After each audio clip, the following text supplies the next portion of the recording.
Today, the war in Palestine may become a world war, and all this because the Jewish people believe God gave them this land, and the Christians think the book of Revelation predicts this war.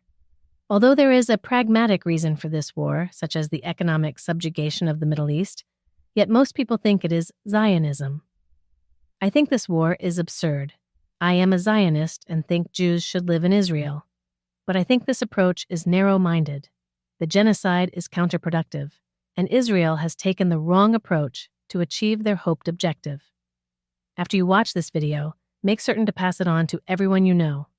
If enough Christians and Jews see it, maybe we will change course, and a world war can be averted.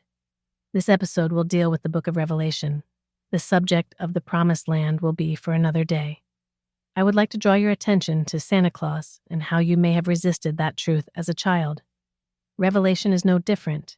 This idea is simply more established in your mind and based on a religion you trust. The most important aspect we must understand is that religion is a tool for governance. It is a story that is spun to accomplish a political objective.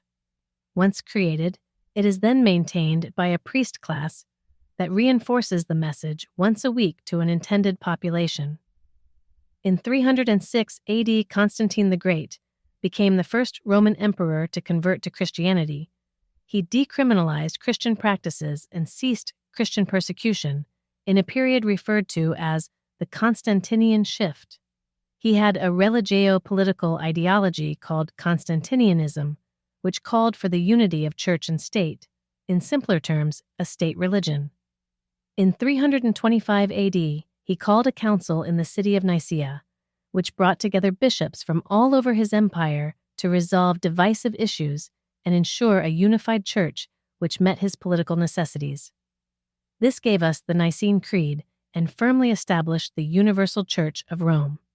Universal or Catholic because this would unify the many different religions of his empire by combining aspects of all into one.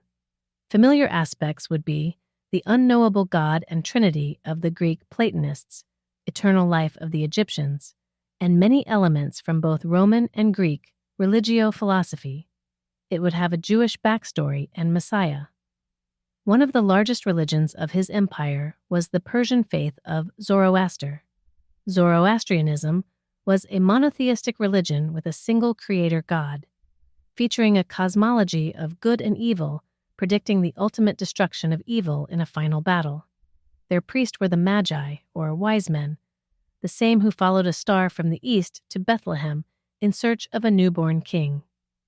This concept of the final battle between good and evil would later influence the book of Revelation, which was included in the New Testament canon by the Council of Hippo in 393 AD and the Council of Carthage in 397 AD.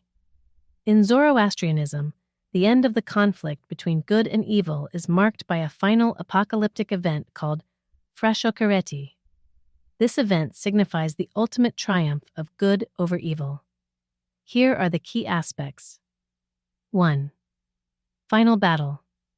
There will be a decisive battle between the forces of good, led by Ahura Mazda, the supreme god, and the forces of evil, led by Angra Mainyu, Ahriman. 2. Resurrection and judgment. All souls will be resurrected and judged.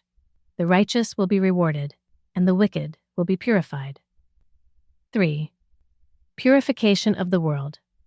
The world will undergo a cosmic renovation where all evil and impurities are destroyed, leading to the renewal of creation. 4. Eternal peace and harmony. After the defeat of evil, the universe will be restored to a state of perfection and eternal peace, with Ahura Mazda reigning supreme. 5. Salvation for all. Ultimately, even the souls that were initially wicked will be purified and join in the harmonious existence. This eschatological vision emphasizes the eventual restoration and purification of the world, ensuring that good ultimately prevails over evil. This is where the concept of end times comes from. It is a Persian story that we have told ourselves for over 2,000 years, what is known as a self-fulfilling prophecy.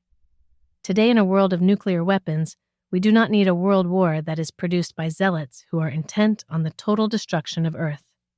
Nor do we need for the power of our church to be pushing this in order to self-vindicate a mistaken theology, one created by the political necessities and objectives of the 4th century Roman ruling class.